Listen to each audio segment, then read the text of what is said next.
আল হাইয়ুল কাইয়্যুম। নেই কোনো মাবুদ আল্লাহ রাব্বুল আলামিন ছাড়া, নেই কোনো মাবুদ আল্লাহ রাব্বুল আলামিন ছাড়া, নেই কোনো মাবুদ আল্লাহ রাব্বুল আলামিন ছাড়া। তাকবীর দেন সবাই, লিল্লাহি তাকবীর, আওয়াজ দেন লিল্লাহি তাকবীর। দ্বিতীয় মেহমানের আগমন, দ্বিতীয় মেহমানের আগমন পাহাড়পুরবাসীর পক্ষ থেকে, পাহাড়পুরবাসীর পক্ষ থেকে লিল্লাহি তাকবীর। আল্লাহ রাব্বুল আলামিন আমাদের সকলকে যেন কুরআন সুন্নাহ থেকে কিছু কথা বলে শুনে উভয়কে আমল করার সুযোগ তৌফিক যেন দান করেন, বলেন আমিন। আমি আর দীর্ঘায়িত করতে চাই না, আমার সঙ্গেও বড় ভাই চলে এসেছেন, তিনি অনেক সুন্দর আলোচনা করেন।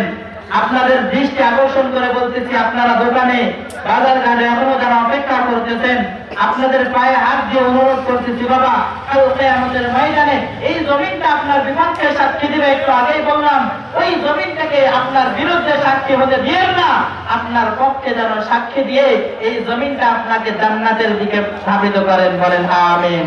আমি এই কথাটা বলে শেষ করতেছি যে ঈমান আনতে হবে কার উপরে? আল্লাহ রাব্বুল আলামিনের উপরে। ঈমান আনতে হবে আল্লাহ রাব্বুল আলামিন, বিশ্বাস করতে হবে আল্লাহ রাব্বুল আলামিনের উপরে। আল্লাহ তাআলা আমাদের সবাইকে যেন ঈমান আনার তৌফিক দান করুন পূর্ণাঙ্গভাবে আল্লাহ রাব্বুল আলামিনের উপরে।